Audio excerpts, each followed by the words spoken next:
Hi everybody. So this morning I started getting my list of subscribers together so I could pick the winner on Saturday. So the first thing I noticed was out of the 215 subscribers that I am only able to see like 46 of them.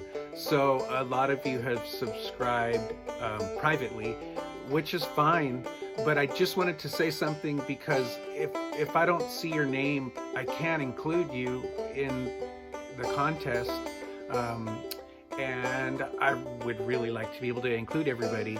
So I'm just putting this out there. If you want to change your subscription, I'm not going to pick the winner until Saturday. So you have until Friday night, Saturday afternoon to change your subscription status if you want. It makes no difference to me. I just wanted to be fair and make sure that everybody knew, what was going on. And if I can't see your name, I can't put your name in the hat. Hope everybody has a great day and good luck to whoever is the lucky winner. All right, that's it.